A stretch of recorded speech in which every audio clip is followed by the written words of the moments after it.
Pada pertemuan ini akan saya bahas tentang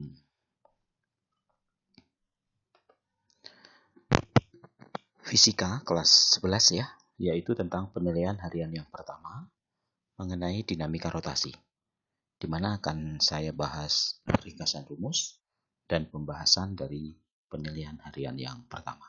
Ya. Oke, sebelum kita mulai, saya terangkan dulu rumus-rumusnya. Dinamika rotasi dibangun dari rumus GMBB dulu, gerak melingkar berubah beraturan. Yaitu ada persamaan momen inersia mr kuadrat untuk benda titik. Kalau bendanya bentuk khusus ada konstan K. Biasanya yang keluar hanya silinder pejal, silinder berongga, batang di bola pejal, bola berongga, batang juga ya. Batang di ujung, batang di pusat. Batang di pusat itu 1/12, di ujung itu adalah 1/3. Lalu untuk menghitung torsi, yaitu gaya kali jarak kali sin. Kalau nggak ada sudut berarti 90. Dan torsi itu tidak lain dari momen inersia kali percepatan sudut. Dan percepatan itu percepatan sudut kali jari-jari. Jadi kalau ditanya percepatannya, tinggal gunakan rumus jadi lebih gampang. Gaya yang menarik kurang gaya yang melawan, massa yang bertranslasi ditambah K kali massa yang berotasi. Lalu ada momentum sudut, yaitu I kali omega. Kalau bentuknya V, KMVR. Dan momentum bersifat kekal. Lalu EK ada 3, EK translasi, EK rotasi, dan EK gabungan atau gelinding. Dan kalau ada benda turun, V-nya akan 2GH 1 plus K, dan percepatannya G sin 1 plus K. Kemudian aplikasi torsi, yaitu pada keseimbangan benda tegar. Yang pertama uraikan gaya-gayanya, gaya berat ke bawah, gaya tegang tali ke tengah tali, gaya normal tegak lurus bidang ke arah benda, dan gaya gesek mu kali n, koefisien gesek kali gaya normal, berlawanan gerak benda. Kalau gaya-gayanya berpusat di satu titik, gunakan sigma Fx 0, gaya kanan sama dengan kiri, sigma Fy 0, gaya atas sama dengan bawah. Tapi kalau menyebar, gunakan sigma torsi 0, yaitu torsi putar kanan sama dengan torsi putar kiri. Lalu aplikasi dari torsi yang kedua adalah titik berat, yaitu resultan gaya berat. Kalau bedanya kotak tengah-tengah, kalau segitiga sama kaki, sepertiga tinggi, nanti terhadap variabel benda. Bisa luas, bisa panjang, bisa volume ya, kalau bendanya 3 dimensi. Bisa plus, bisa min. Min kalau lubang, plus kalau ditambah. Khusus untuk setengah bola, kalau tipis atau selimut, setengah R, kalau pejal, 3/8 R. Inilah kira-kira rumus-rumus yang penting, rumus yang baru pada dinamika rotasi. Tentunya terkadang kalian perlukan rumus yang di kelas 10 dulu. Oke. Nah, dari ringkasan rumus ini, saya harapkan kamu bisa coba 6 soal di sini dalam waktu 1 jam. Ya, jadi saya ulangi, kalian pause rekaman ini bisa, dan kamu coba 6 soal ini dalam waktu 1 jam. Itu 3 soal pertama, dan ini 3 soal berikutnya. Ya, bisa kamu pause dan kamu ulang boleh, dan cocokkan dengan jawaban atau pembahasan saya. Oke? Nah, nanti kalau sudah kamu kerjain, sekarang coba mulai kita bahas. Nomor 1 ini membicarakan tentang momentum sudut. Yang diketahui adalah batang diputar di ujung, tolong dihafal. Nilai K-nya 1/3. Kecepatan sudut 3 detik berarti kecepatan sudut mula-mula. Percepatan sudut berarti alfa, masanya diketahui, jari-jari diketahui, yang ditanya hanya momentum sudut L, yaitu I kali omega. Omeganya kamu cari dari omega akhir, omega awal plus alfa kali T. Masukin dapat 30, K-nya masukin 1/3. Ketemulah, yaitu L-nya sama dengan 5. Jangan lupa satuannya, kilogram, meter kuadrat, radian per sekon. Gampang ya, cuma ngapalin rumus. Lalu yang kedua, ini juga hanya ngapalin rumus, tapi terjadi proses, kita logika. Ada sebuah batang, dia masanya M, berputar pada ujung. Berarti K-nya 1/3 ya. Yang ditanya kalau dilepas, dia akan turun kan? Akibat gaya berat yang ke bawah, berapa percepatannya? Tentunya gunakan torsi I kali alfa, Torsinya itu adalah Fr, ya, gaya kali jaraknya, yaitu setengah L. Sedangkan I-nya sepertiga ml kuadrat, alfanya dicari.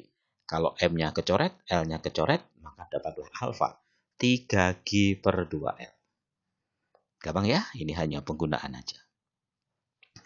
Nomor 3 juga masih gampang mengenai momen inersia sistem terhadap poros P. Tinggal jumlahkan aja.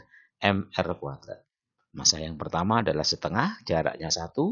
Massa yang kedua adalah 1, jaraknya setengah. Massa yang ketiga 0,8, jaraknya 1. Ditambahin semua. Dapatlah 1,55 kg meter kuadrat. Ya. Nah, 3 soal berikutnya, ini saya lihat masih banyak yang kesulitan. Yaitu mengenai keseimbangan. Yaitu uraikan gaya-gayanya.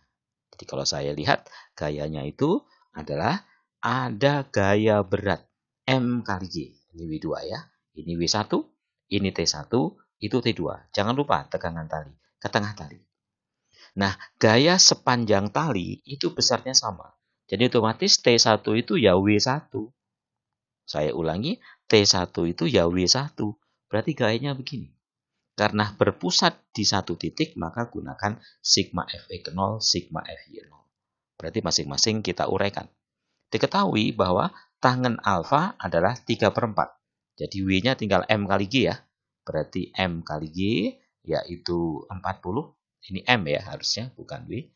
Nah, yang ditanya berapa massa W1? M1. G-nya 10. Udah? Nah, sekarang kita uraikan. Tentunya tangen itu adalah sin dibagi cos, yaitu depan dibagi samping. Berarti 5. Ini tangen adalah depan dibagi samping. Berarti 5.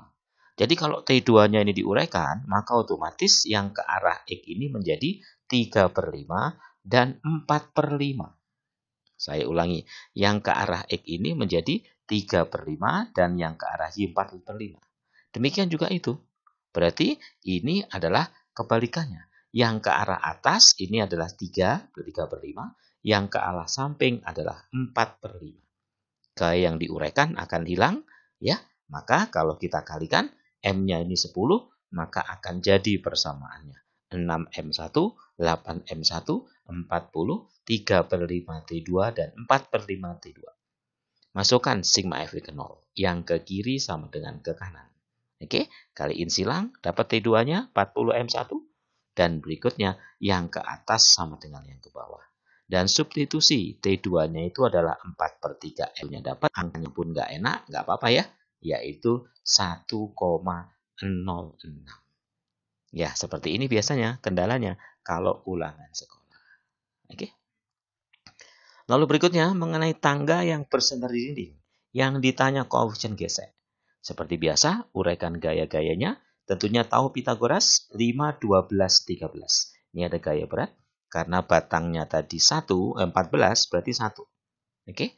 Dan ini ada gaya normal. Lihat gaya normalnya. Tegak lurus benda jadinya. Karena ini titik. Kalau ini tegak lurus pada lantai. Itu gaya gesek. Oke? Dan ini tengah-tengah dari 14 ya. Berarti 7. Karena ini gaya menyebar, saya masukkan ini sebagai poros, yaitu sigma torsi sama dengan 0. Yang putar kanan adalah ND, jaraknya adalah 13, lalu sinnya 90.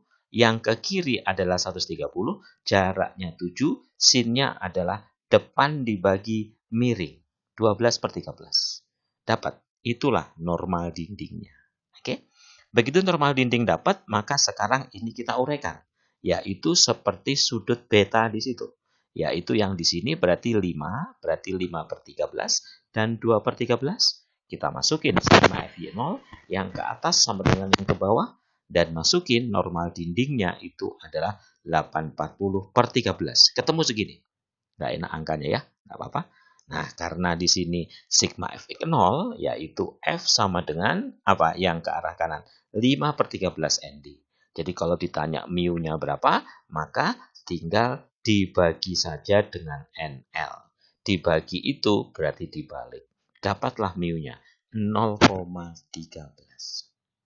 Bisa ya? Coba kamu pahami rekaman ini pelan-pelan. Pasti bisa menguraikan gaya-gaya. Oke?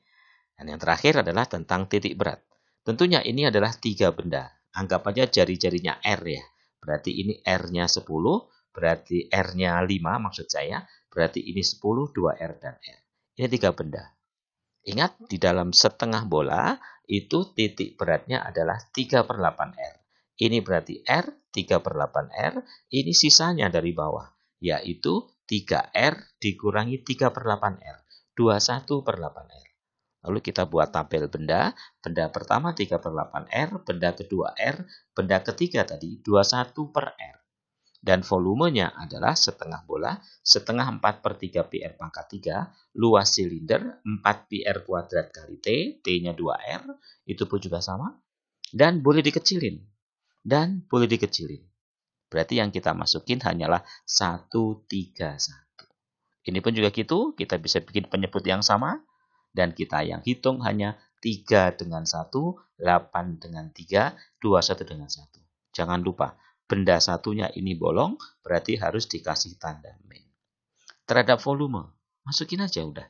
Min 3 kali 1, 8 kali 3, 21 kali 1, maka akan dapatlah nilainya, yaitu 42/3.